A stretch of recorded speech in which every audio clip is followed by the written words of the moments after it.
Hello and welcome to Win the North Bank. I'm Sparks, and we have a couple of guests today. One you will recognise, and one unless you've come across him in the global space, you won't necessarily.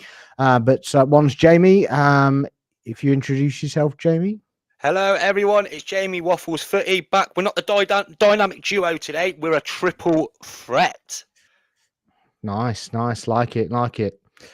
So we've got Keeve. We don't know what we're calling him at the moment, but so we're going to go with the flow. But welcome, Kev.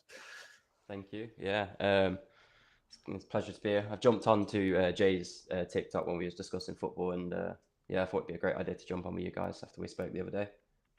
Nice. You're a little bit quiet there, Kev. Sorry. Yeah, I can turn my microphone up there. Just so people can hear you. It's all good. No problem. I can't really take the credit for what's happened today, really, because I've been at work. Jamie's kind of done a bit of a rundown of Group C. Jamie, let people know what you've been doing. Okay, people. So, if you've been over on my YouTube yesterday, we did a Group A and Group B, and I've tagged We're the North Bank on there. Basically, it's a deep analysis into each squad. So we'll be showing up the last 5 fixtures. We'll be showing up. So I'll pull up the group here now, people, so everyone can see it. It's took away Kev completely, but Kev, we can hear you in the background anyway. Kev, you still there? Yep, still there. No worries. Still here. So that's Group B and that's Group C and Group D. But I think we're just going to focus on Group C, people, because this is England's group, and we're going to go from Slovenia all the way down to England, looking a deep dive into each squad. I've put what key players there is. I've put down the last 5 games, and I've put in a game of each of them last 5 to kind of have a look at their squads. And it could be a bad game for them, or it could be a good game, but we'll find that on later on into the video. So, Sparks, are you happy for me to pull up the first one? Yeah, go for it.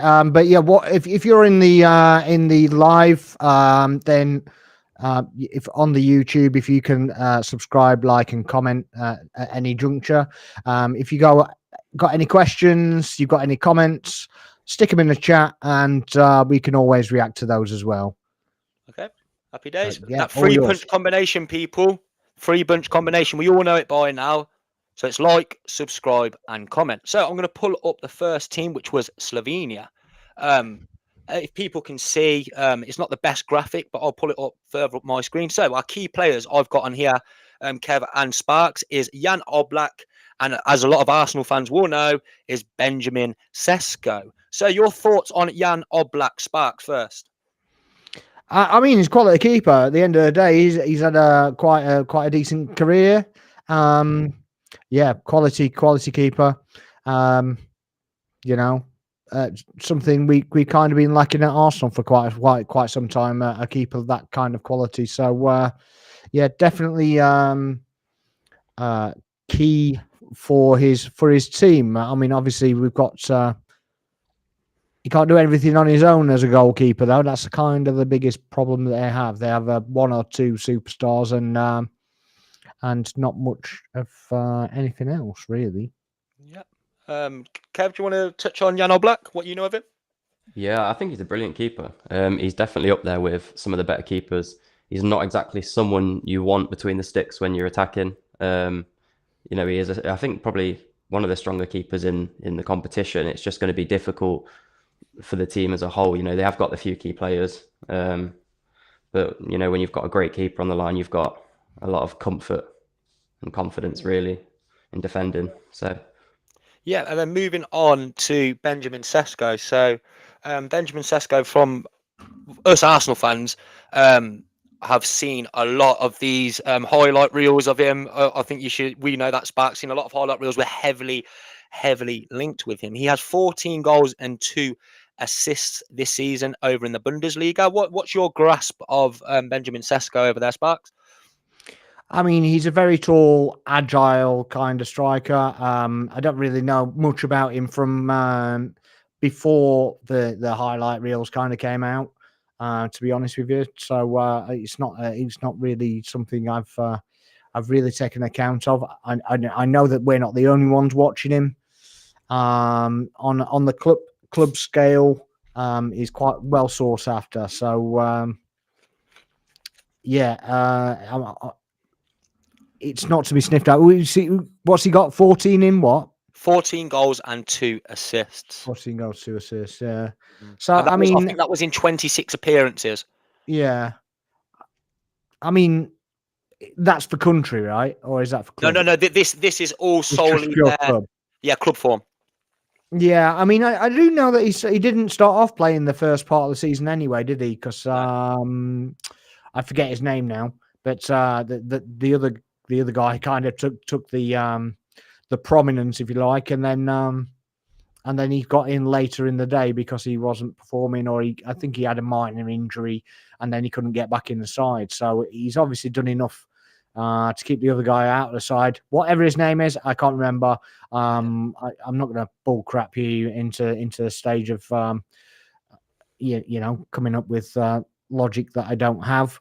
But yeah, definitely a prospect on the international stage and potentially club stage as well. Yep. Kev? Yeah, I mean, he plays at Leipzig, right? So Yeah. The Bundesliga can be a tough team with, some of the teams there now. So to have them 16 goal contributions is really good. His actual international record with Slovenia is pretty similar. He's scored 11 in 29. So he can score goals at an international level when, that's some of the best football with the nations. You've got their best players. So he's definitely someone to look out for the defenders. He can be a bit of trouble. Well, there you have it. Here's some intel from Big Kev over here. Go on, lad. Let me pull up people. I'm gonna bear with me because the graphics I can see on my screen. That's not them. I've just got to go through a couple of them first, people. No, because it's so small on my screen, people. It's going to be the last one, isn't it? Of course, it's going the second one you just had up was Slovenia, Portugal. Second one, Slovenia. Here we are. Yeah. Sorry, people. Tuna. It's really tiny on my screen. Let me pull up my screen now. So, Slovenia. This is the result I wanted to pull up. So this shows their starting lineup, and the result I've got here was against Portugal, which they won 2-0. And Portugal were, and probably still are, my kind of favourites to progress and win this. But looking at that, Jan Oblak, there's a couple of household names in there, Sesko, like we've just put over there, but I'm not going to butcher any of these names, people, so I'm not going to read too many of these names. I'm going to absolutely butcher them. Sparks, over to you, mate. Well, I'm not going to butcher them either, but or I probably will. I don't know. But yeah. There's an itch in there all the time, isn't there? There always seems to be that kind of. Yeah, that's kind of a bit as far as I go, really. Stojanovic, I actually know. I've watched a few games with him. Decent player, but yeah. Not really clued up about this side at all. They don't really have many household names, and yeah, they could find themselves struggling, to be fair. Yeah, what are you thinking, Kev? By looking at that lineup, can you recognise any names there? Yeah, so their striker up top with Sesko, Sporar, he so you see that Cherin scored in that game. Sporar and Cherin actually played together, Panathinaikos. Alongside, they've got another midfielder that's been chosen for their squad called Verbic for Euros, which is always kind of good because, for them, they've now got 3 players that play together consistently. It brings in a bit of chemistry, so they know each other well. So Sporar is their second international goal scorer behind Sesko. So if Sesko's not scoring goals, that'll be their other option to look to.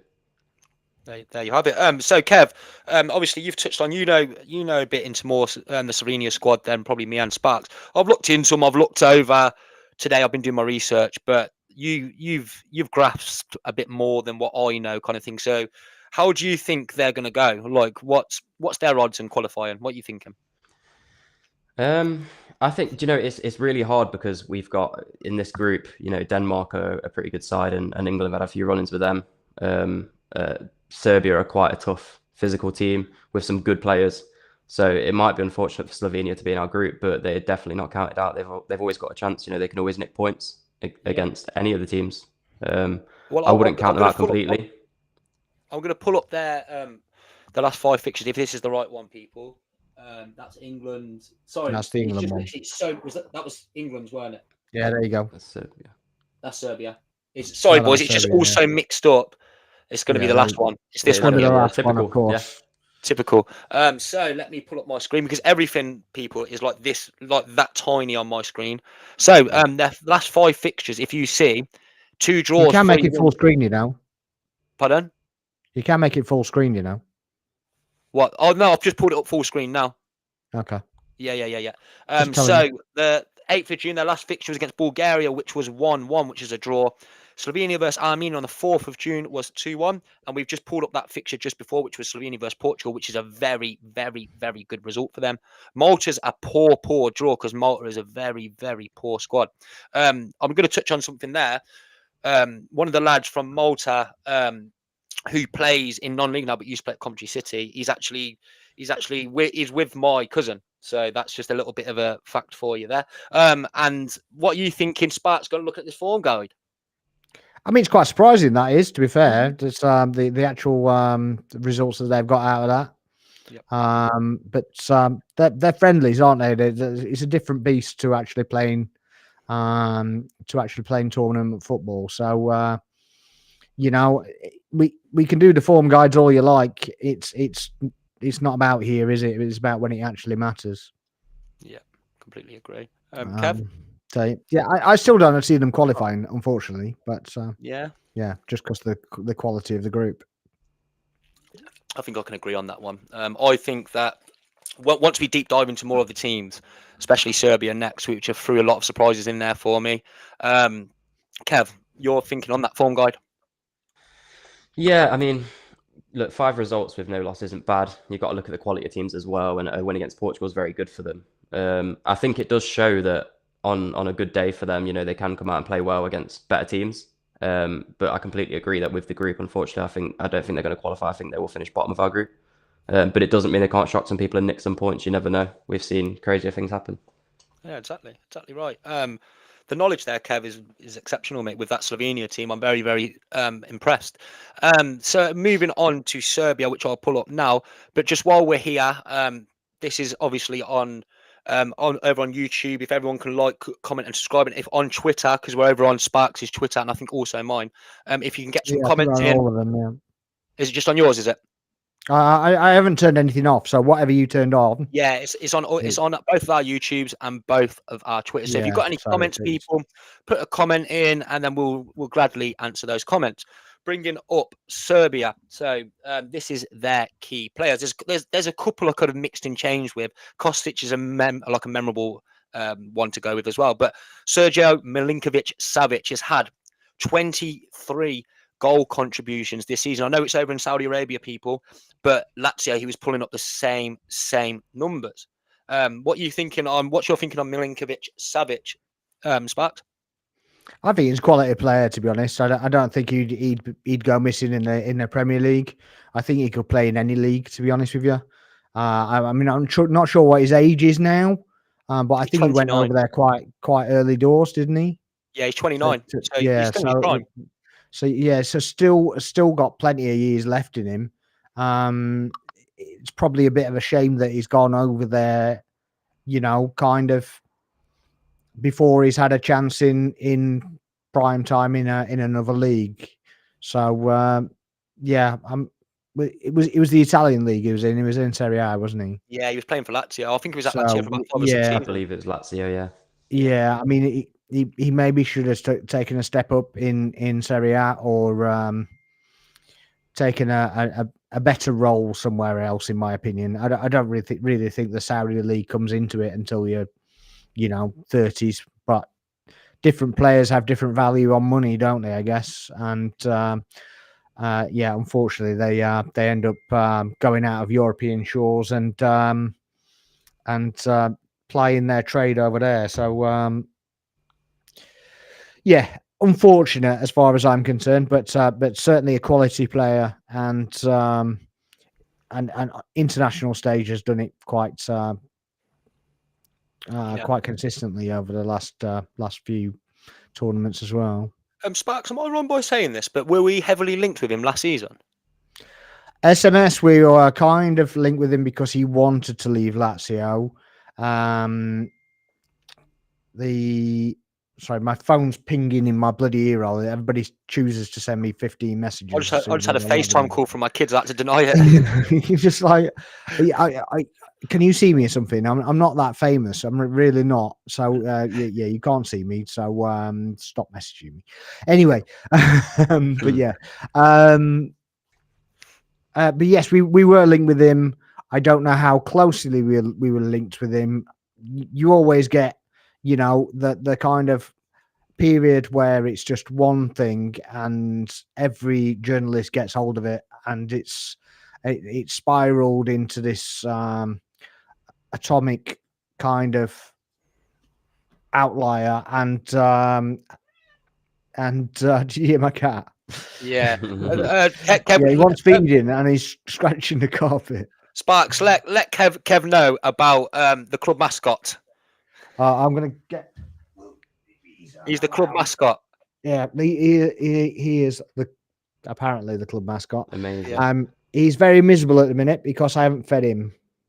You can go shoot off and feed him if you want, Sparks. You can shoot off and feed him. I'll feed him in a minute. I'll wait until you're on the next set, and then you can go the other way around and leave me till last. So yeah. But yeah, we were linked with him. I don't think how it was that heavily, but obviously heavily enough to kind of cause some. I'd have welcomed him quite happily at Arsenal, to be honest. Yeah, I would have as well. Do a great job. Yeah, Kev, your thoughts on Milinkovic-Savic? Yeah, brilliant player. I mean, you can see from the goal contributions as well, the assists. That's really important as well. It shows that he's good at playing the ball about, and he's got a good vision to set other players up if he's not in the best opportunities himself. Interesting little fact, actually. I believe he's a goalkeeper, but Milinkovic-Savic's brother's also in the squad this year for Euros. Yeah, I was going to. Oh, yeah, that was coming up. Yeah, I think he's a keeper. I think. Right? Yeah, he is. He plays in goal. He's the first team keeper for Serbia. Yeah, so that's a spoiler, right? So that was coming, and yes, he tried. He used knowledge to rob. I was wheeling that one. I was wheeling it. No, my fault. Go on. Yeah, no, he's a great player. You can see from the goals and assists. Yeah, you should have hit mute at that point, Jamie. Yeah. Well, you're going to go off and feed after this, but I need you to help me out on this one because I butcher this name every single time, Sparks. Who is the one? Yeah, say it, please. Dusan Vlahovic. Yeah, I say Dusan Vlahovic. Yeah, it's Vlahovic. I really struggle. I can't comprehend his name, and I don't know why. But yeah, he had 16 goals and 3 assists for Juventus this season. So the season before, he had a really, really good spell, and then he kind of like went down a little bit. And now this season, it looks like he's had another good season. I've seen him score a free kick. I think it was towards the end of the season. I don't know if this is wrong. It was a free kick, and it was an absolute banger.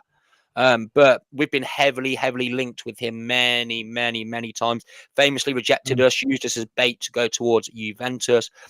His agent put it out there to try and draw Juventus in. That's what he did, didn't he, Sparks, with Dusan Vlahovic? Yeah, absolutely. Yeah, they always stem from somewhere and end up with nowhere. And I reckon that was just a ruse, just to get to get a better contract and to get another contract in Italy. So I don't think there was ever any chance of him leaving and coming over here. Everybody kind of got a bit butthurt that he didn't want to come to Arsenal. He didn't want to leave Italy. He didn't want to come out of Italy. He's quite happy there. His family are settled there. It's only the same as an English family or a family that's settled in England or London or whatever, not wanting to go to Manchester, not wanting to go to Spain, not wanting to go anywhere else. So you can't blame the player for that. It's just what he was. And what are you doing, you weirdo? Who, me?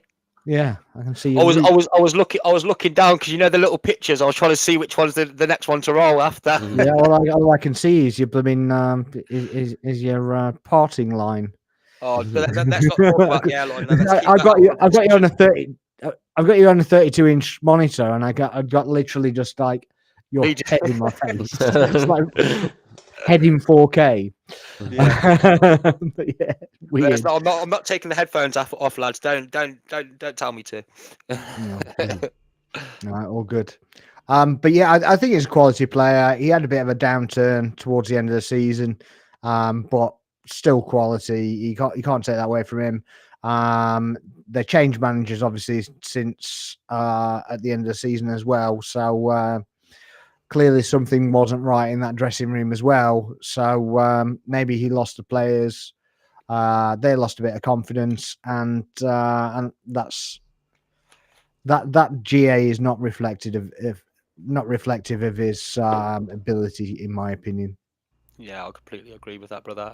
Kev, your thoughts on Dusan? Yep, the second name. Yeah, Vlahovic. Yeah, quality. He's yeah, quality player. He's actually got a really good record for Serbia as well. He's scored 58 goals in just over 90 games for them, which is an amazing record. Yeah, and there's another player that's not on there as well. I don't know if you want me to go into it now, if I could mention him. But Mitrovic. Crack on, because we do Mitrovic. honourable mentions. I was going to say Kostic on the honourable mentions, but I didn't.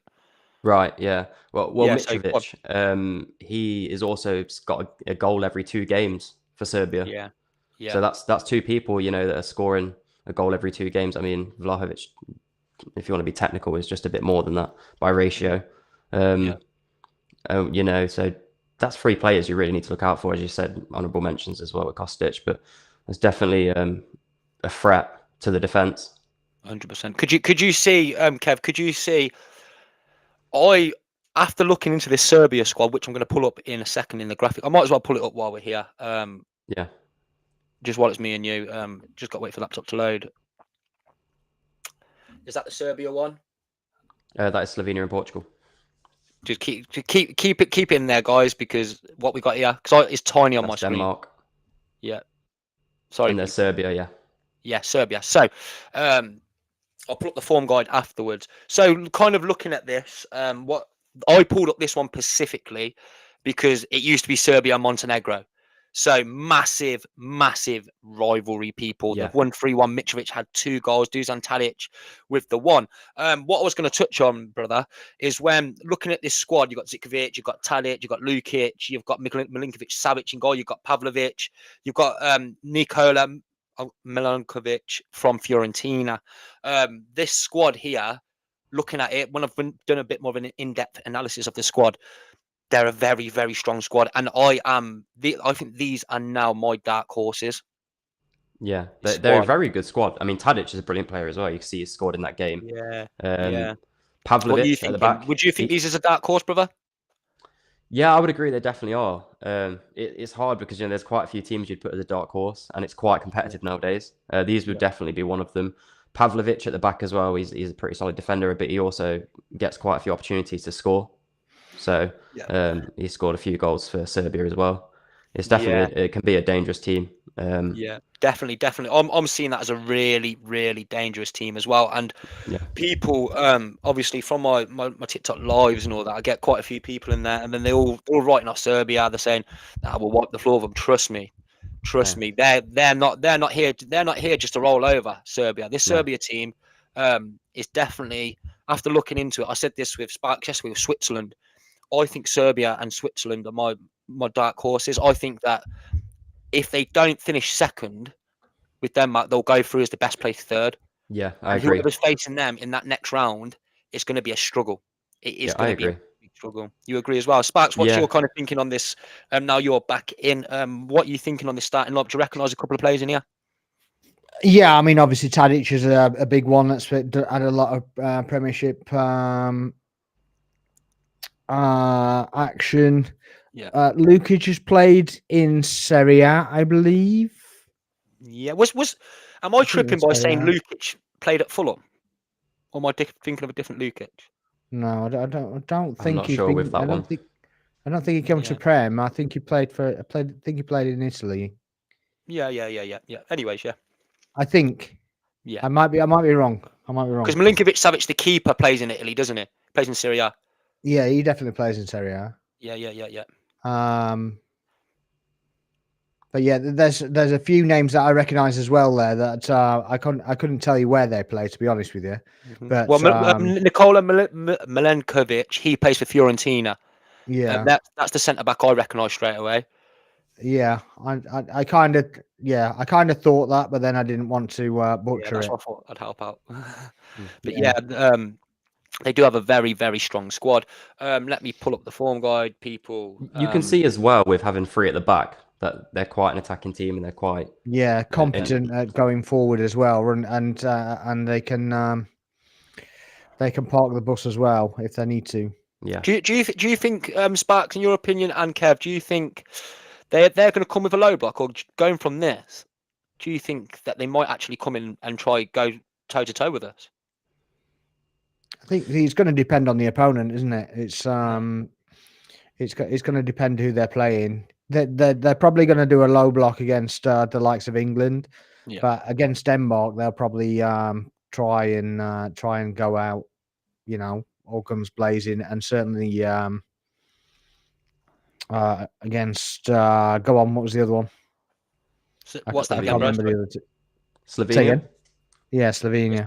Yeah. Sorry. Yeah, so I kind of expect them to kind of go out guns blazing against those two, but yeah, go for it. I could see these causing Denmark a real problem. I think you're probably right. A third place best performer could be there, and they could trouble the second spot. Yeah, 100%. Let me try and pull up the. I think I've got it straight away, boys. Serbia. Yeah. Way, go on, lads. I got it straight away. So coming into this, literally 2 days ago, they beat Sweden 3-0, which is a good victory. They lost to Austria, which is a bit, but yes, they lost to Austria, but Austria are a very good side. They beat Cyprus, they've drew with Bulgaria, and they have beat, obviously I've just shown the graphic of them beating Montenegro. So that's 3 wins, 1 draw, 1 loss, which ain't bad form to come in. And the other 2 down here are their qualifiers. So they've had 1 win and 1 draw, the last qualifiers from Group G at the Euros. Sparks, what are you thinking going on this form guide? Yeah, I mean the Austria result kind of surprises me, but then again, so does the Sweden result. So it kind of I would expect that the other way around, if anything. But obviously, if you lose one, then you just go and win the other one, and so that at least it's not consistent losses. So they've got a loss, and they kind of bounce back in the next one. So you can't really. Their form's a lot better than ours, a lot better. But we'll see that in a moment. Kev, what? Yeah, I mean. Yeah, I mean we can do us all day long when we get to it. So yeah, I think we're gonna have a field day, aren't we? But there we go. I think we are. That's what I'm kind of building up to. Yeah. This it's quite a nice run. Again, the Austria one. It's a bit surprising. Austria aren't a bad side. The Sweden one is key for them. I think winning 3-0 against Sweden leading up to the Euros will give them a bit of confidence. For sure, because Sweden aren't exactly the worst team. They're a pretty good team, and to win 3-0, just days before a new competition, a serious competition, is a really good result for them. Yeah, I can see that, bro. So just for people, I'm going to pull up the group again, just so people can see. Back to, if it clicks. No, it's not 1 and 2. It's Denmark next anyway. So here's our key players for Denmark.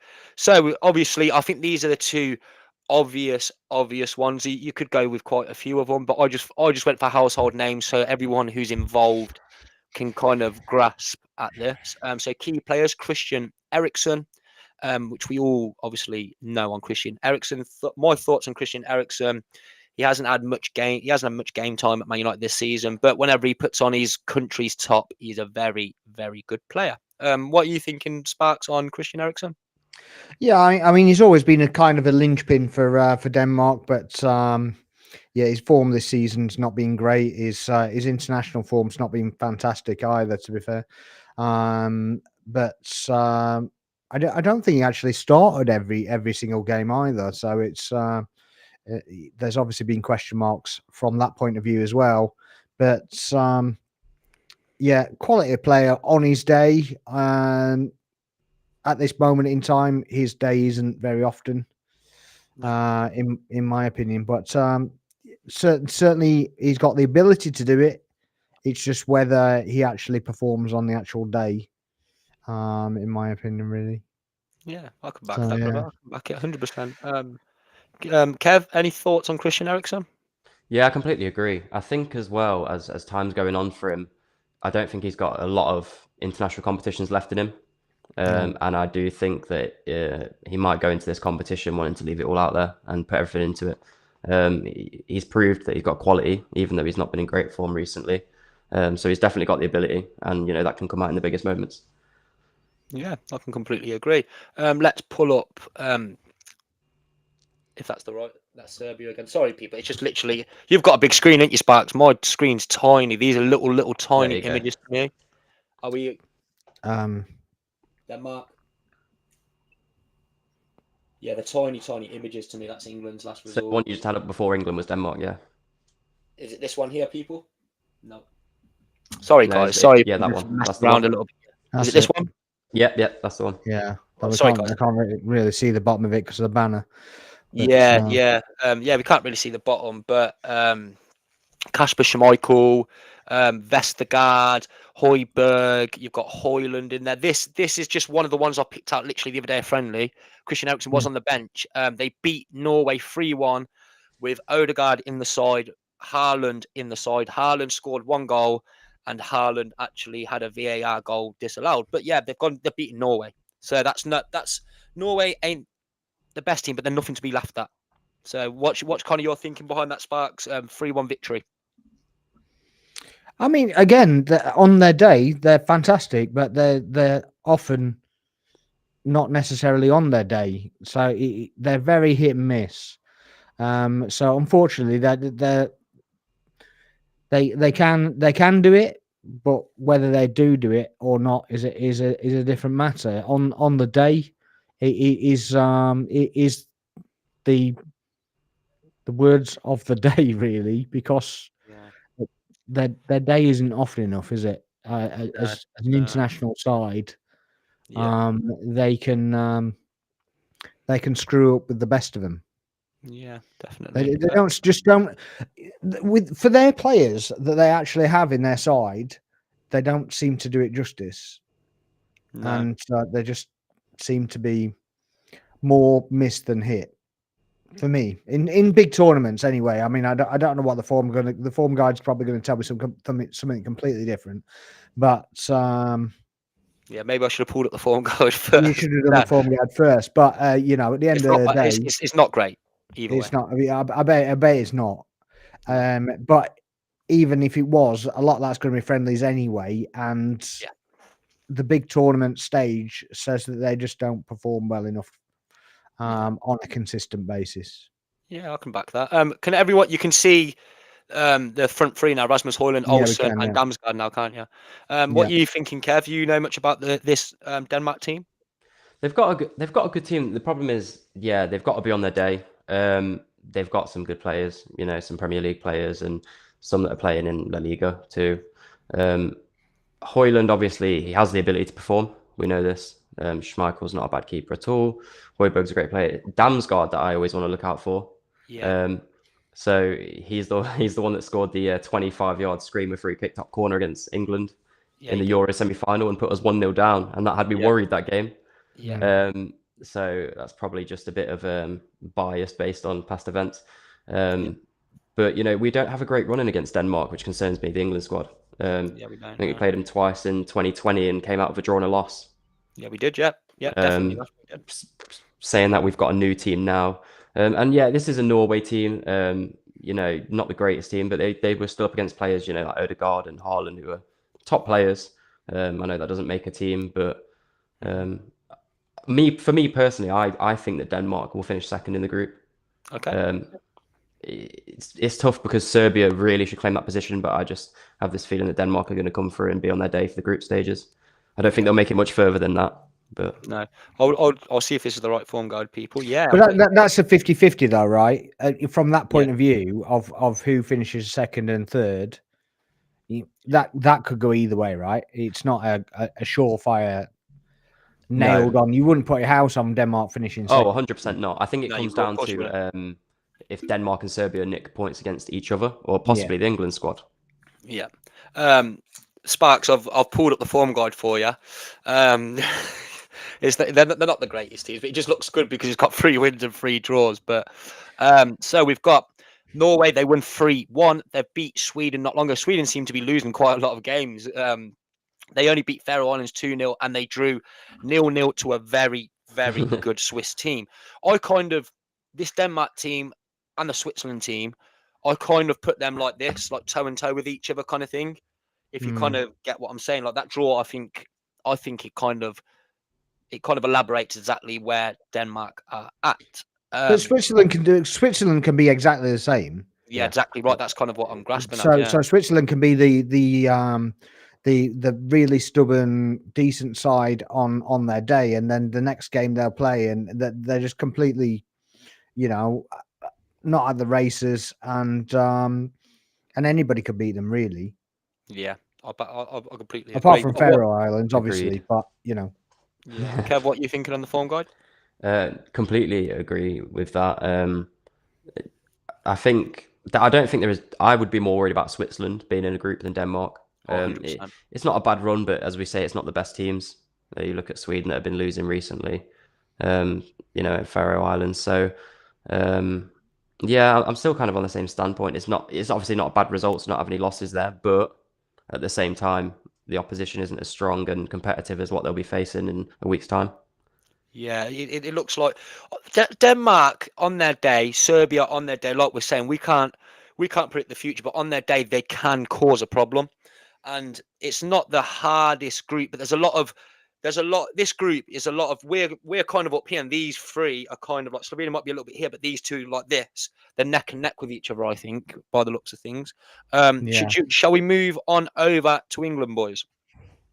must we? This is where the fun starts, people. Right. So I've actually included 3 key players for this one. I weren't actually going to put Bellingham in, but because of people, I thought household name. I'll put Bellingham in just for the people. But this Harry Kane, 36 goals and 8 assists in 52 appearances. He had 44 goal involvement in 52 appearances. Wow. How many of those are penalties? I don't. It's not Cole Palmer, lad. It's not Cole Palmer. Diving for penalties, maybe. Yeah, diving for penalties, definitely. Yeah. So I'll run across all 3 of them, then we can kind of like talk about it. Bellingham had a sensational season for Real Madrid. Towards the end, kind of slacked off a little bit, but he won the Champions League. He's got 19 goals and 6 assists from midfield, which is a very, very good return. Declan Rice, my personal. Is the person I think is the most important England player at this Euros. I'm going to get into it, guys. Declan Rice. If you took out a Harry Kane, you can kind of try and grasp back with Tony or Watkins, or you could put Bellingham in a false 9. Bellingham you could take out. You can put in a Palmer or a Foden. Declan Rice. I don't know what we would do if we took him out, because obviously you could put Manu in there, but there's such a golfing class in our centre midfield. Declan Rice is up here and all the other midfielders are down here. Declan Rice is, in my eyes, with Rodri, the best central defensive midfielder in the world. And I say that as an Arsenal fan, as Sparks would. He came in this season for that price tag of £105 million, people. And I thought, I hadn't really watched him too much. I just knew he was a good player. And when he came in, I was like, wow, he's took us to that next level. In my eyes, he's Arsenal's best player.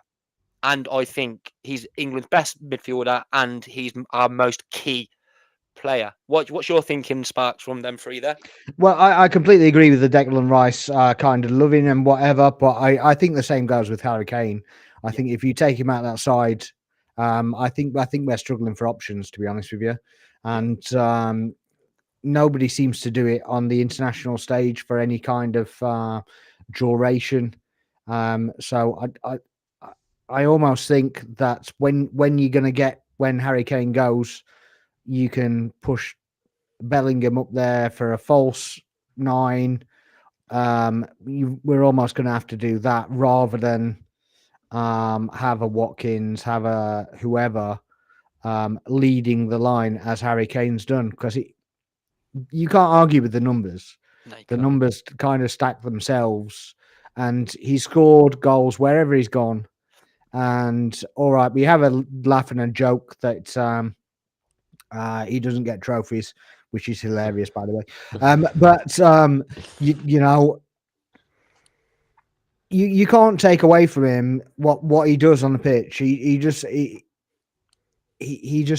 scores from anywhere, you know, and he wins penalties, which we know that some of them are quite suspicious at times, but you know, he buys them sometimes, but that's what strikers do. That's what good strikers do.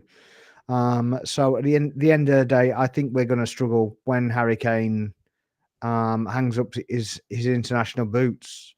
As much as we mock him, you never know. Once he does, we might actually win something. But Spursy. But yeah, it's going to be difficult. It's going to be tough. And just to touch on Bellingham as well, you said he dropped off towards the end of the season. He had an assist in a Champions League final. Yeah, he did. Yeah. And not many players can say that. Nope. And the only reason he was kind of left out of action in that final was because that's what he was told to do. He started off kind of playing defensive, and then he got pushed up and he got pushed up and he got told to sit. And that's where he'd been playing for most of the season. So he just got told to sit there, wait for the ball. And if you get the opportunity, hold it up, wait for somebody to come into play and play the ball. And that's what he did. Yeah. 100%. So, you know, 3 quality players. 100%. And this is kind of the whole point of having a bit of a dig at Southgate, not doing better with players, because if you've got these kind of players at your disposal, you need to be doing better, in my opinion, anyway. 100% agree with that. Well, what I was going to say is is a little dig here, but the last trophy parade that actually Harry Kane went to was the year Arsenal went invincible. I think that's his last trophy parade. I think he had his hair dyed red. Let's just say that. Yeah, he had that Mohican, didn't he? Yeah. Lundberg kind of haircut he had. Yeah. I'm going to ask quickly, Spats, just quickly one question. Sorry, Kev, for cutting you off. No problem. I'll ask you. But say England do win the Euros, is Bellingham Ballon d'Or worthy? Win the Euros, does he deserve the Ballon d'Or? I mean, it shouldn't really go on what you actually win. The Ballon d'Or is like it's an individual trophy. Yeah, we know they do. Yeah. It shouldn't be based on what you actually win, but invariably it does. And he plays for a club in Spain, always a good start. He won the Champions League with the club in Spain. You know, 2 ticks in the boxes, so he's kind of halfway there. I mean, he might get it anyway. He might get it anyway. Vinicius Junior's favourite. He's second, and then Foden is third. Haaland is fourth. From what I was reading earlier, and I'm pretty sure Bukayo Saka is seventh. Yeah, I mean, Saka's not going to get it. Let's be real about it. No, but in the top 10, I think there's 4 English players. Yeah, I don't know why they do a top 10. It should be top 5, and that should be it. A top 10 is you're not going to get anywhere near it if you're 7th, are you? No, of course you're not. So I don't really understand why they have a top 10. It should be top 5, and you pick from that. Yeah, Kev, what you thinking? Yeah, again, all 3 are quality. I'm not going to repeat anything you've all said, but I kind of agree with the Rice point being the most valuable in terms of the bit that worries me the most about the England squad is the defence, and Rice is very good at helping out the defence and bring the ball out from the defence. But again, Kane, watching the friendlies recently, Kane seems to be the only player that has the confidence and the nerve to shoot. We can't score sometimes if we're not getting opportunities on goal, and Kane is the one that will have an opportunity. I've seen a few times where I feel like Palmer could have maybe had a shot or something, and he's not had the confidence to go for it. And Kane comes straight onto the pitch, and that's what he does. So I do think Kane is also very valuable. I think it's harder because we've got so many good attackers, and when it comes to sort of more the defensive game, there's not as many people to replace Rice as, I'm not saying anyone could fill Harry Kane's boots, but we've got good substitutions there, as opposed to Rice. I'm not saying we've got bad substitutions, but not the level of the people that can replace Harry Kane up the field. On the Ballon d'Or, unfortunately, like we say, it's an individual award, but they do take in, these team wins, and if it's between Vinny and Bellingham at the moment, you've got the Copa America, and we don't know how Vinny's doing over there. Don't know what's going to happen in that, but you never know. A Euros win for England might secure that for Bellingham, which would be great for Lionel us. Messi, when he won the Ballon d'Or after the World Cup, he was poor at PSG. Messi. I love Messi. He's my favourite player as well. Yeah, I think he's the GOAT. And I understand, obviously, winning the World Cup's a big thing, but if I was being completely honest, I don't think the Ballon d'Or should have been his that year. No. And that's what I mean about the competitions kind of egging, them winners on. Yeah, it's commercial revenue, that was. Yeah, definitely, 100%. I'm not gonna bother pulling up the form guide. I'll bring up the Iceland fixture, if that's the right one. Let me just pull over the Iceland fixture, because that gives us a grasp of what the starting 11 was. Whereas the form guide, we know what the form guide is. People like we don't want to talk about the form guide. we already kind of know. It's up to you if you want to pull it up, but we know, we've watched the games, we know the fixtures, we can just talk it out.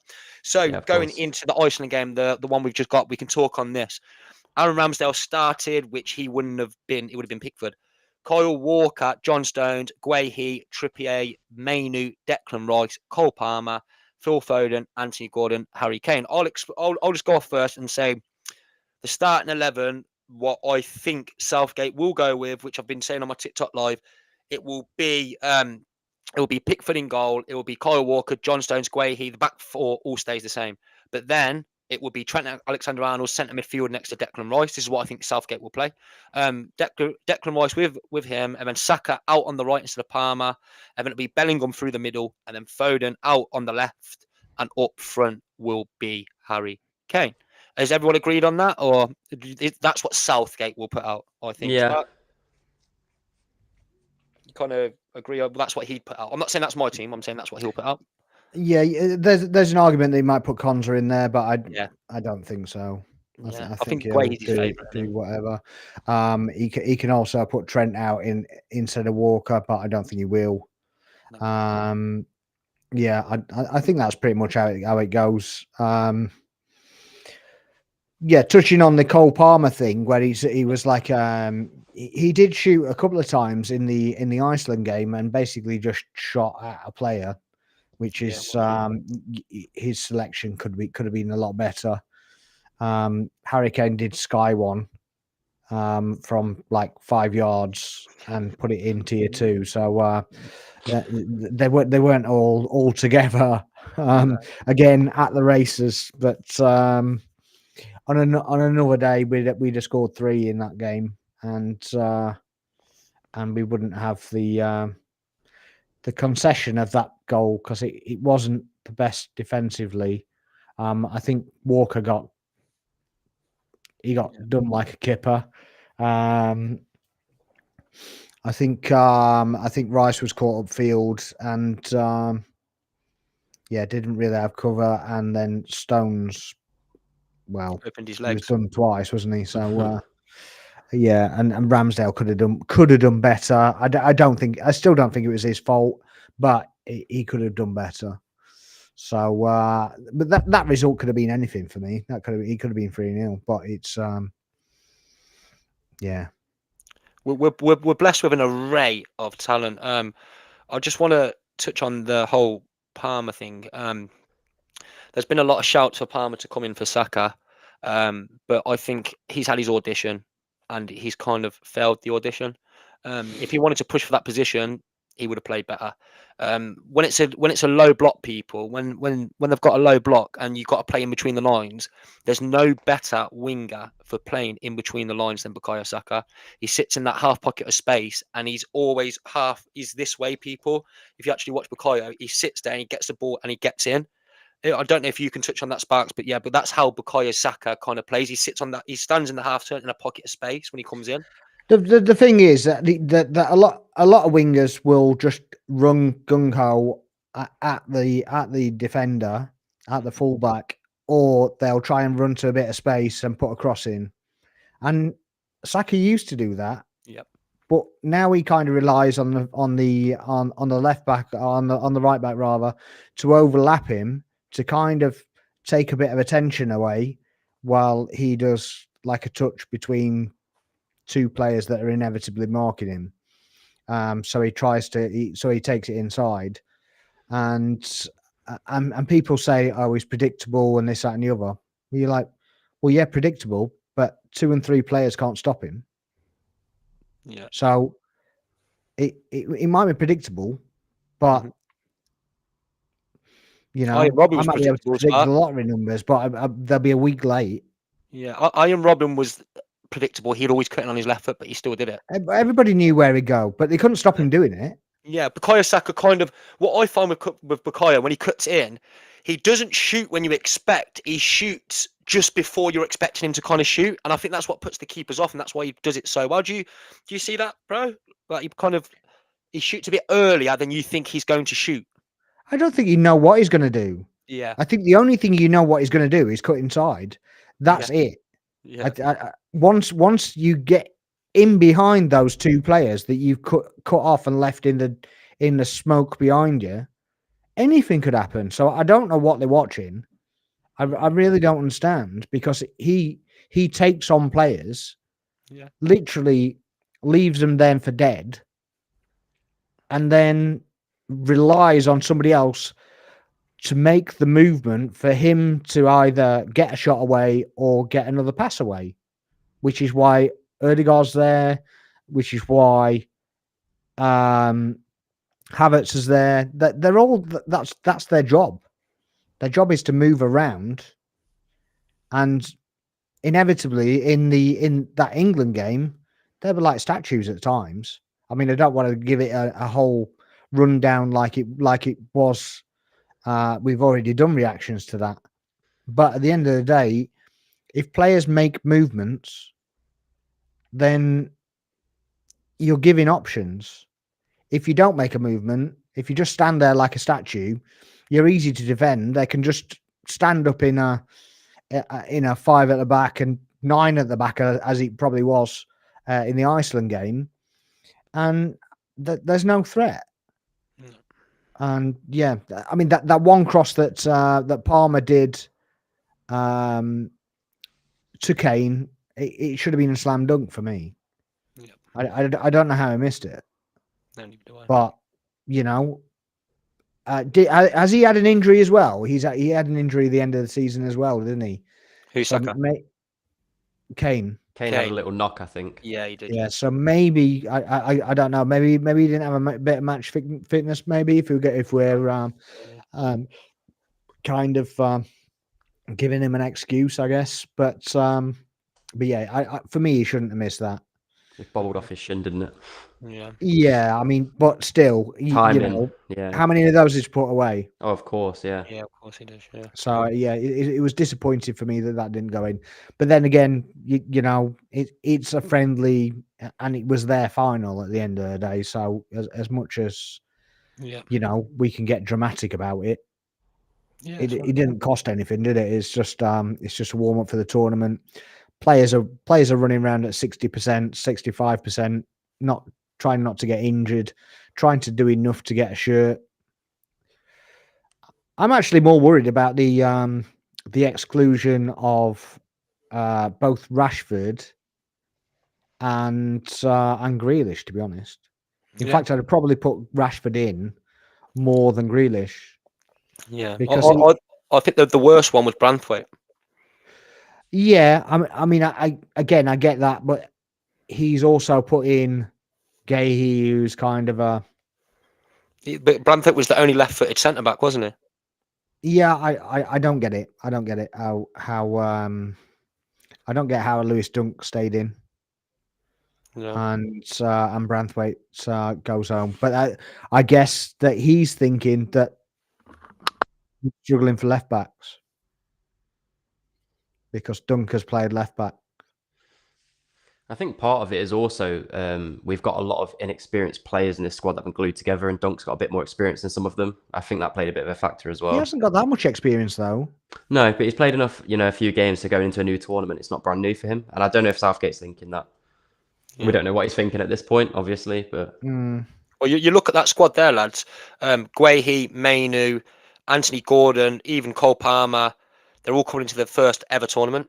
And I just want to kind of touch on an honourable mention for how I had them front three. I know I harp on about Saka, but England's Player of the Year 2 seasons running, second leading scorer going into this competition. Kev, can you kind of touch on for me these shouts of obviously on my lives, you're on quite a bit of my lives, and so are you, Sparks. The main one I see regarding this squad, it's either Guehi for Konsa, or I see Palmer should be in over Saka. What do you think, mate? yeah, I see this. So the Guehi one, I do like him. I like Conter as well. I think they're both brilliant, and I think we could play either one of them. I wouldn't be upset about either of them being picked over the other. I just noticed about Guehi, there was a lot of the time when he was playing that he was challenging them balls in the air. His instinct was to get in there and win that ball. And I think there's been times where our defence has been sleeping a little bit. And so I thought for me, him challenging them balls was quite important. He doesn't look uncomfortable playing the ball about like our defence do. But Konsa has also been played brilliantly. And, Konsa just as equally playing I would be happy with either. The Palmer one is I don't think anyone replaces Saka on the right side for any reason whatsoever. And I don't think there's any debate about that. Palmer is quality, but he's not Saka quality in my opinion. Saka has to be there. You can make arguments on the left side, so about Foden's performance and potentially Gordon doing really well. But I don't think there's a case there for Saka and Palmer at all. I think Saka has to be there. Palmer's showed special bits and he's shown that he can be a threat at times, but he's not been completely consistent, and there's no way that he goes in that team over Saka for me. I don't think there's anyone I would put in over Saka. No, 100%. I don't think Gordon gets in either yet. I No. don't think he had a decent performance, but he hasn't shown it on the stage. So I don't think he gets in yet. Yeah. I think if Foden has a poor performance and Gordon comes on and scores a goal in that first game, that's when I think you can have the question about Gordon. Of course, Agreed. you can. The form guide it tells you everything. So at the end of the day, if you go on 75 minutes and nothing's happened, and then you put Gordon on and the goal happens within a couple of minutes, then obviously that is the conversation. But you can have that conversation with when Saka's taken off. When you change a system, you can have that argument as long as you can. I mean, we were on your live when the game was going on, and you said Saka changed the game, and it was like, well, yes, he did, but he was making the runs then. But there were 3 other players that came on at the same time, and they were all better quality players. Trent was putting balls in that weren't there to start off with. Kyle Walker was kind of a bit of no man's land, I thought, the first start off anyway. And but yeah, I think the argument of impact is a big thing, but we've had it with Trossard in our side, but invariably we wouldn't drop Martinelli. If Martinelli's having decent form, we wouldn't drop Martinelli for Trossard. We use Trossard when we have to use him. So, and his best performances really have been off the bench. So, different players have different kind of abilities and attributes that impact the squad better at certain moments of the game. And you don't know. It's you might find that you just got quicker with the substitution. You started the game quicker. The opposition didn't get a chance to react. You change your system, and then all of a sudden you've got an undercut. If you know an F1 analogy, you've just done an undercut. You gained a place and you score a goal. Yeah. So there are a lot of factors in goal scoring and abilities, not just the impact of one player. It could well be that the whole system's changed at the same time. So yes, a lot can be gained and read into that impact, but it's not to be all and end all. So the form guide tells you a certain amount, but it doesn't tell you everything, unfortunately. No, of course not. And what I want to kind of touch on as well is that Saka's positioning for, I know I've spoke about with you, Sparks, as well. His positioning is completely different for England than it is for Arsenal. He plays further forward. So Kane comes in and drops deep, and Saka's the furthest man forward. I don't know if people notice. He plays them nice balls across to the wing. Yeah, he does. Where you kind of seen it when Saka got that hat trick. Alexander-Arnold played that ball, and Saka was in because he was the last man. He's the furthest man forward because Kane drops in deep, and then Saka's playing in front of him. So he's kind of, at times, he's kind of our inside forward. So that's kind of what people ain't realising with that Cole Palmer thing, because Saka plays that position and that's the way it works, and it works for England. And as you was touching on with things changing during the game, like Mikel Arteta touched on, he said that in one game he changed formations and tactics. I think it was like 52 times just in one game. But I don't think Southgate's on that level doing that. But that's kind of what I think you were touching on, Sparks, where that you can change these little things in the game and it can help you severely, especially against low blocks. But my kind of take on this, them two friendlies, Alexander-Arnold is our best creative player, most naturally gifted creative player we've got. So he has to play no matter what. People need to take this Liverpool agenda out of the way, because they don't rate Trent Alexander because he can't defend. So he gets put in midfield and people don't back it. But they don't like his defending. So why would he play right back? But he has to be in this squad, because when he came on, it weren't. I was saying Saka because I was just trying to wind up other people, but Alexander-Arnold was the actual person that made something happen when he came on the pitch. Do you agree, Sparks? Yeah, but that used to be Walker, and it used to be Henderson, and and that's why he kind of stuck with Henderson for so long. But he's kind of not being replaced, which is kind of why he's trying to shoehorn Trent in there, because he's trying to keep Walker happy or whatever he's trying to do. I don't exactly know what he's trying to do, because I'm not in his head. I think I'd be a bit lost if I was in his head. But that should be Ben White's spot. That should be. It should be Ben White's spot, that right back spot. Him and Saka together. I mean, he's kind of made his choice, so we kind of can't go with that. But I would have loved. For me, he can play, but he can play right back or left back.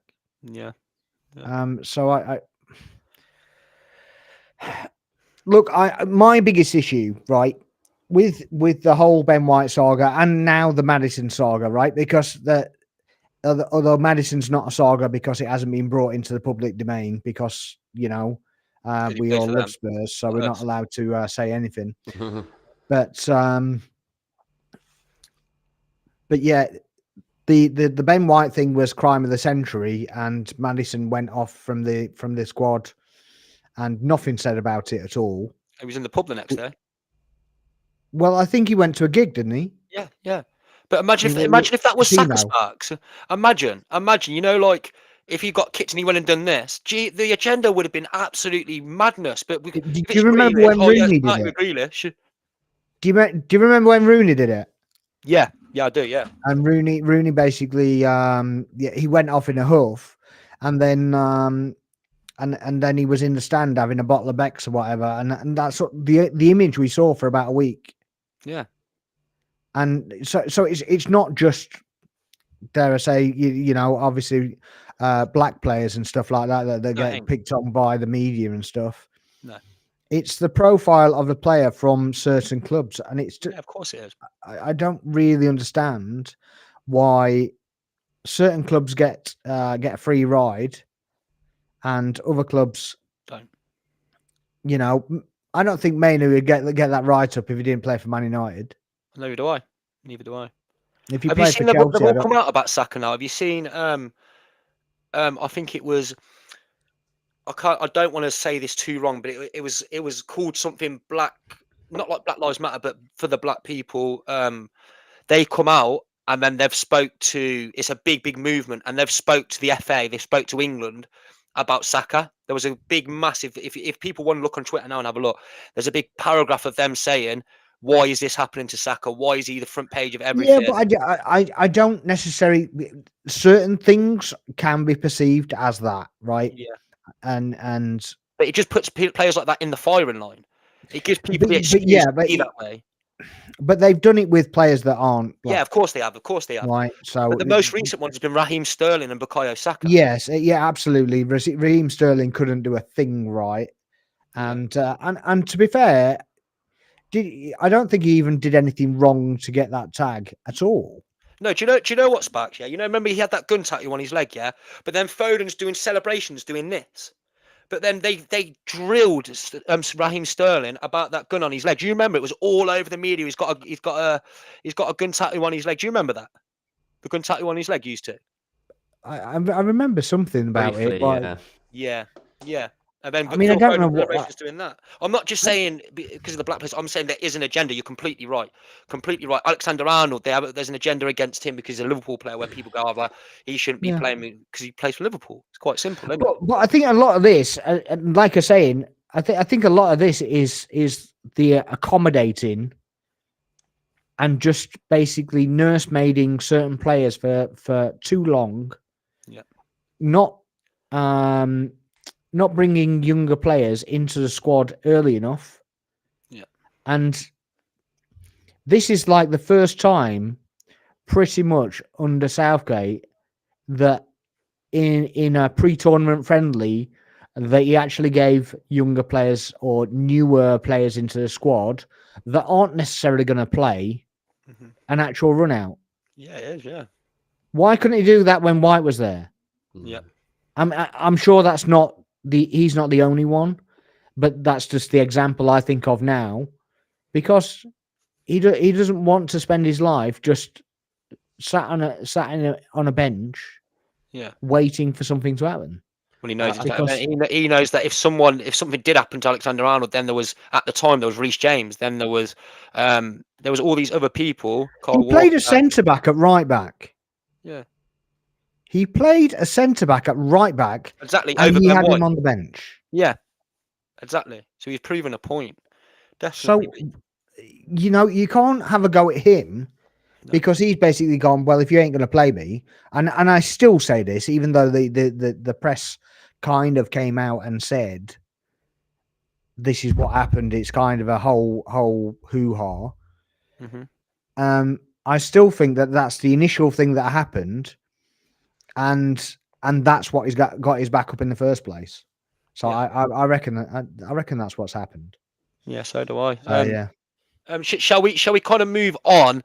Yeah, move on to come to the last little tiny segment of this, because I've got about 6 minutes left battery on my laptop. But the last kind of segment where our predictions for the points. So like, do you want to take this down? Pardon?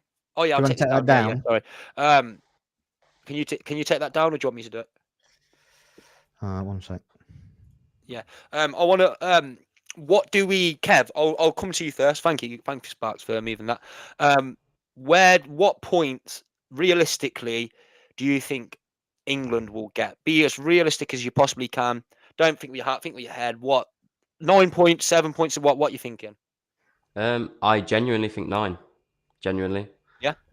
I think we spoke a little bit earlier about changing a few different players, and even just one player like Bellingham coming into the squad where he's been absent, changes a lot of the game. We've not been starting with a full strength squad and having all of them play together. I think that does make all the difference, and I genuinely believe we come out of this group with 9 points. Yeah. I think everyone's a bit doubting and a bit upset from the friendlies, but I don't think that's going to correlate to how we perform in the tournament. Yeah, I can back it. Sparks. Sparks, quickly. I'm just gonna quickly go run and grab my charge. If you want to carry on, is that okay? Yeah, of course. Yeah. So yeah.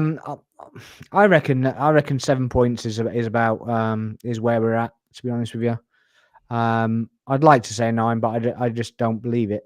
So, and it's not really on the form guide of a friendly. It's a form guide of knowing what Southgate does or doesn't do, as the case may be. It just worries me. And I used to go to England all the time. Used to go to England games all the time, and I just stopped going because it's just drab. Yeah. It's just drab. Usually, usually I would be. I'm usually quite, oh, here we go, England and throw it away. We're going to lose points. Usually every competition, but for some reason, this year, this Euros, I'm just feeling genuinely confident that we will take all the wins in the group stage. It surprises me myself because after that sort of friendly in the past, I would have been like, oh, here we go, sort of thing. But I am confident in them this year, and I'm just hoping. Yeah, I'm not let saying down. that you're wrong to No, feel no, like of that. course, It's yeah. just your opinion's your opinion. You know, Yeah. it's not. I wouldn't ever stop anybody. No. You know, saying what they want to say. But yeah, I just can't. I just can't get behind that. It just doesn't. I don't know. There's things against it from, like you said, not based off just the friendlies themselves, but in terms of Southgate's, like you say, Southgate changing things when he needs to, mixing things up. Ultimately, that is down to him, not just the players. Obviously, the players can play how they play, but he is the manager, and I completely understand what you're saying. To be fair, it's just a very fair and valid point. It's just, is he going to do the right things to adjust if we need it to? So, do you think that the dropping of both Rashford and Grealish is fair and justified, and the players that he's actually brought in those positions, or that position as it was being Gordon, is sufficient to cover those two losses essentially? It's a hard one because I don't feel we've seen enough to confirm that. I think I'm in a position where I'm not too angry about it, not too mad about it because there's potential. But in hindsight, I might look back and say, what a bad decision that was. I've been impressed with, some of the players that have been there, Eze when he was running down the left side and Gordon. But that might prove I might look very silly in a week or two's time when they don't perform and, we think we could have had the likes of Rashford and Grealish there. Yeah, there's no real looking silly about it. It's just, it's just that you've taken. We've all touched on basically we don't have that much experience going into the squad, going into the tournament and such like. But we've taken out experience. Yeah. In Grealish and in Rashford. Yeah. So I mean that has got to count for something. I think the problem is that maybe Southgate, in the past, I feel like a lot of fans have been screaming that he's not bringing in these younger players, these fresher players, he's sticking to a certain squad. And I feel this year he's made a jump to bring in a lot of new players. But the problem with that comes is they are inexperienced playing for the country or playing together. It's not as fluid. And I think he's done too much at once. And like you say, there is some experienced players that have proved they can play, especially internationally. Like Grealish, even a lot of people will say he's not had the most active season or the greatest season, but he performs well for England. And it's a very similar viewpoint. A lot of people I hear would say the same about Maguire if he's not injured. Oh, Maguire's not playing well. He's not this, he's not that. But for England, he showed up in, an England shirt. And I think maybe there might be a few too many inexperienced players because we just don't look fluid at times. We look like we're not gelling together enough. We have the quality, but it's not coming together. Yeah, that's kind of my point. Yeah. That he's gone from no replacements to, well, I'm just going to replace them all. Yeah. Or 70% of them, and it doesn't matter if they actually perform to the level or not. I've kind of now made my bed. I'm going to lie in it. So is it? Well, I'm running out of contract, so I don't really care. But at least I blood him in. Or does he really think that he can get the tune out of these players? Is he really doing something? Yeah, I think he's based a lot on this season's performance.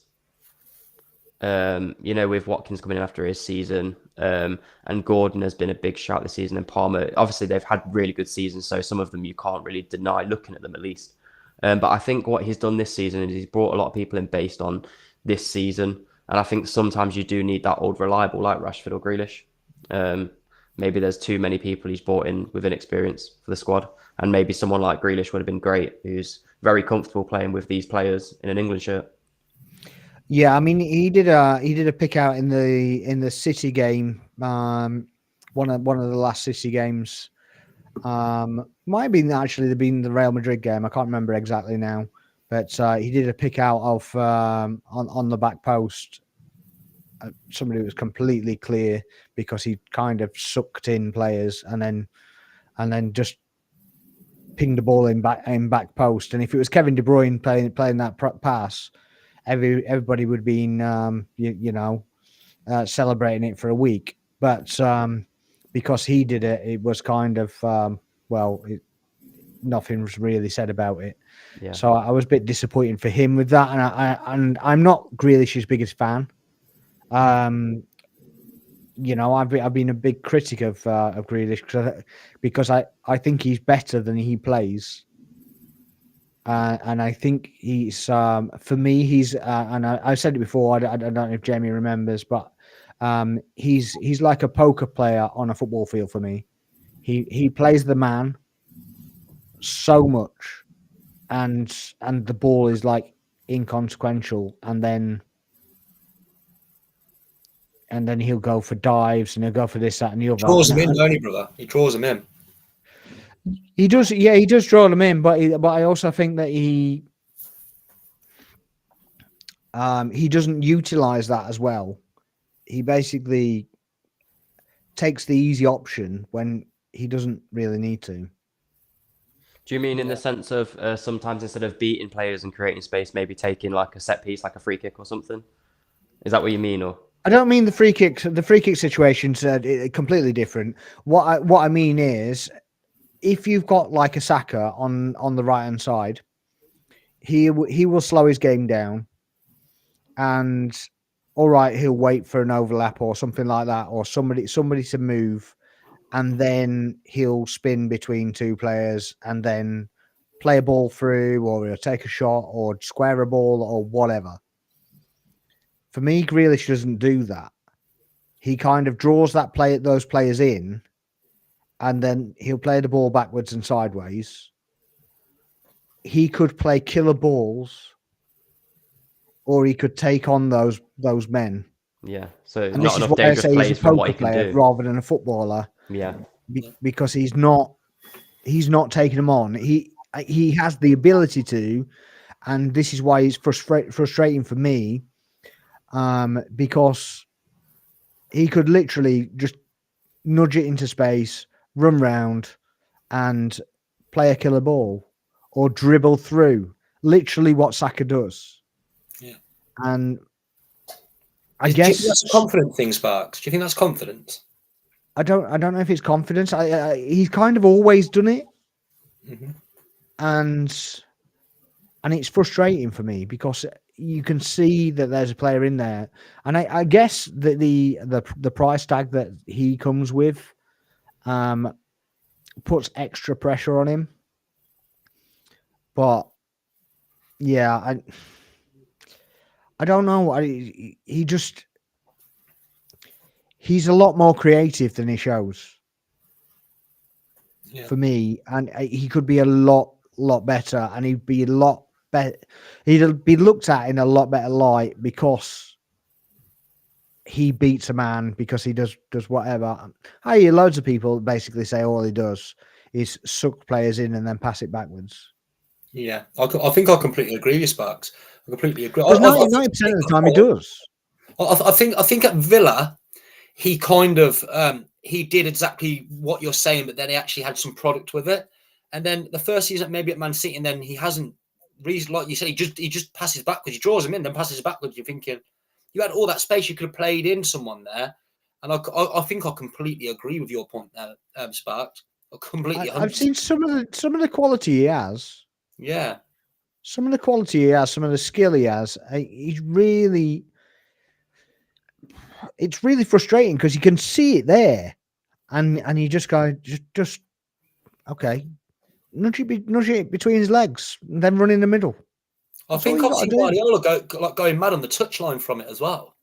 I think I don't watch Guardiola because for that very, very reason, to be honest. But Yeah, I kind of watch the players rather than Guardiola because everybody kind of Pep's disciple, Pep this, Pep that, Yeah, Pep they the are, other, yeah. and I kind of get it, but yeah, every manager that's breathed in the same continent as Pep now is a Pep disciple. Yeah, exactly. So yeah, but I don't think it is a Pep thing. I think it's just it might be a confidence thing. It might just be the price tag that's kind of just got to him. I don't know, Yeah. but yeah, it's just frustrating for me that the ability that I see is there, and he just doesn't use it. And I think he's had injuries this season as well, hasn't he? So I think he's only played. I think he's. Don't know if he's. I don't know if you can touch on this, but I think he's only played about 10 games. So yeah, I it's think been it is about 10 really, games. really lackluster amount of games. Yeah, but I'm not having a go at Grealish at all. I'm not a hater. I just don't like the fact that that I see a lot of talent there, and it just seems to be wasted. That's all. And for an England point of view, if we had that on the other side, Yeah. alongside a Foden, alongside a Bellingham, then you know it adds a massive option. Because that's what Saka does with Odegaard, don't he? He draws them in, and then Odegaard kind of drops into that pocket of space, and he plays through Odegaard. Then Odegaard would do like a little flick back to him. They do that little 1-2 in between the half spaces because Saka draws them in. Or Ben White's going on the overlap, and Exactly. Odegaard's through the middle. Yeah, so I've literally So that's what I mean. But I mean, obviously that relies on those said players doing that movement, which against Iceland they weren't doing. No. So that's obviously something that they need to be doing more at least.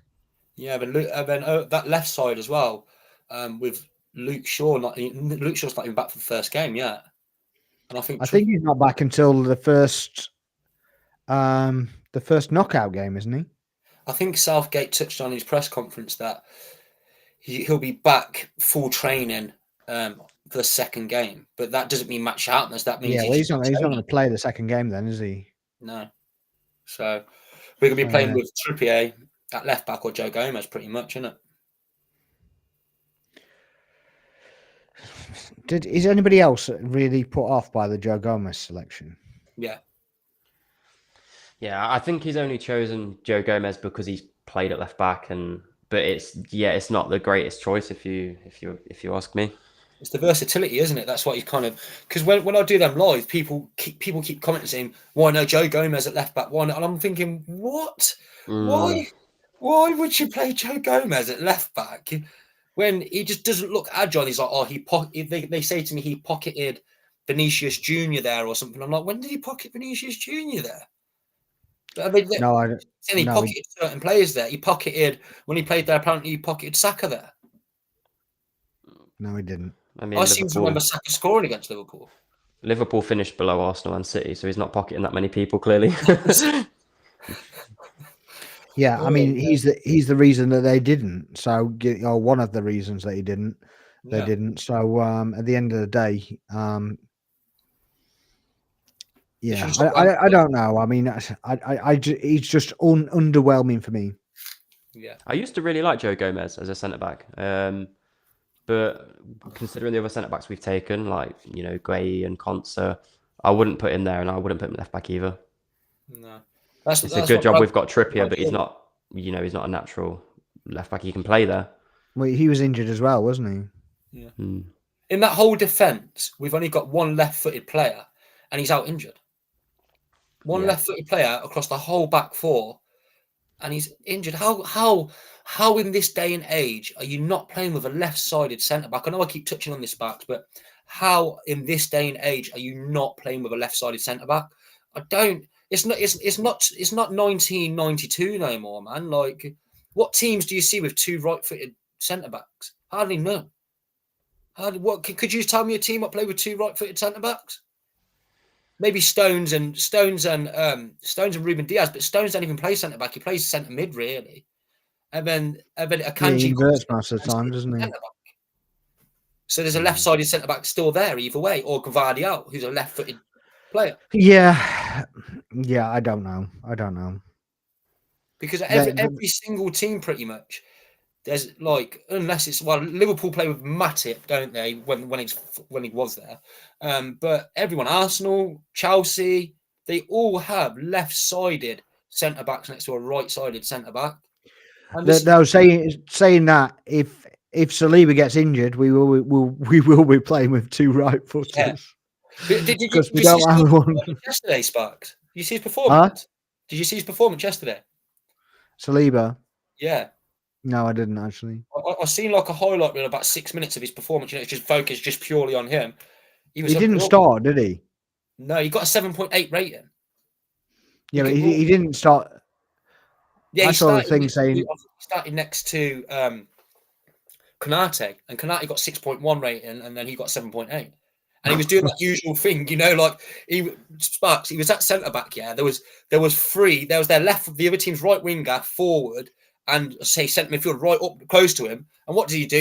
He turns one of them, turns the other one, runs straight through them, goes up, passes the ball straight, a through ball straight away. Like, you he's just look just at a him, tank. like, wow, how does he not play Deschamps? How do you not play Saliba? He's a tank. It really is. It's just unbelievable. Have you seen the quotes what he come out with the other day about him saying he's got that aura like Van Dijk now? Respect to Lequip. Have you seen it, Sparks? I saw the thing where is that the interview where he said he was the third best in the world? Yeah, he said he's got that aura like Van Dijk where forwards are scared to come up against him now and they back off him. Well, they are. Believe yeah, it, yeah. Completely agree. They are. Yeah.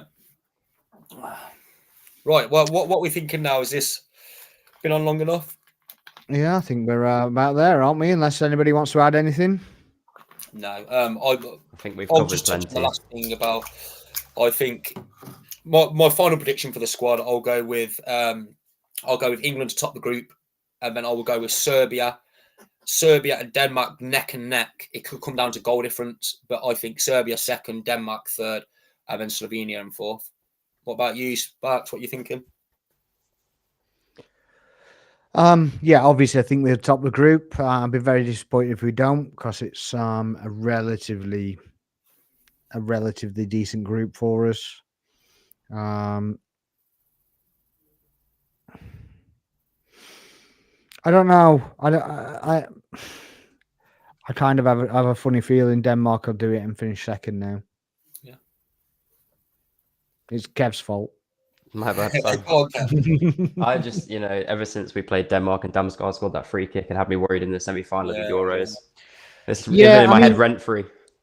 Yeah. The thing is with the Damsgaard thing, he's the Rashford, isn't he? Yeah.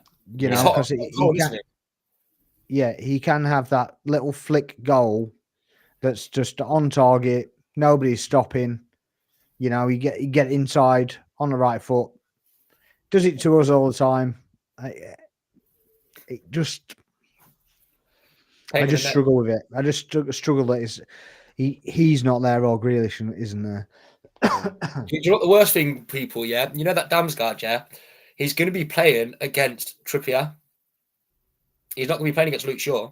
He's going to be playing against Trippier, a non-left-footed left back. Well, he plays down the left, so he'd be it's the left side. I thought he yeah, it's going to be against Walker. Oh, he's going to get Walker. Yeah. I do think we'll top the group, and I genuinely, with confidence, believe we'll come away with 3 wins. I think if there's any team that will trouble us, even though Serbia are a very good team, I think it's Denmark, and I think that's just based off the history of us playing Denmark. That's probably just giving me a bit of fear. But I think sometimes statistics don't lie, and there's a team we usually struggle against. But hopefully it'll be different. It's like going against the Germans on penalties. Never works. Yeah. No. Right then. Going against anybody on penalties doesn't really work. No. Just to clarify, I think Denmark comes second, and then Serbia. But I do believe if we take away the 9 points, and I'm confident in that, I believe Denmark will only go above Serbia on goal difference. I think they'll both be at 4 points. Yeah, that's what I think as well. Yeah. Yeah, so there'll be probably highest performing third as well, Yeah, definitely. potentially. Definitely. Yeah, completely agree. Right, people. Remember Right. to like, comment, Yeah. subscribe. Over to you, Sparks. Yeah. Thanks for joining us, Kev. Thank you for having me on. It's been great. Do you have a channel yourself? I do, but I've not uploaded on it in about 3 or 4 years, and it's only just a song for music that I did ages ago. So Okay. Well, if you DM it anyway, and I'll put it in the description of the video. And amazing. yeah, thanks for joining us. Thank you very much Jamie, for having thanks me. for joining as always. Do you want to Yeah. do your little bits? Yeah. So, Kev, Kev, quickly plug your TikTok. What's your TikTok? So my TikTok is at Kevin F EFF underscore. You'll find me down as Kiev, as you can see as my display name. Yeah. So mine, if we look down below, so over on YouTube, it's Jaymie Waffles Footy, which if you're watching on Sparks' channel, and if anyone's watching it on my channel, make sure you go over to We're the North Bank over on Sparks' channel. My TikTok is Jay Gunner, which I post quite a lot of content on, and my Twitter is Jaymie Gooner. So JAYMIE. Over to you, Sparks. Yeah, again, my Twitter, my TikTok are as it is, Xbox TV, where the North Bank is no apostrophe because I can't put it in apparently. So yeah, so if you're watching in there, please make sure you're liking, subscribing, commenting on all the channels. Thanks for all the guests as ever, and thank you for watching. And yeah, if you're watching on record, again, please make sure you're hitting like and subscribe and sharing the video and commenting on there as well. We've been with the North Bank, and we'll see you next time. Goodbye. Peace. Stay blessed.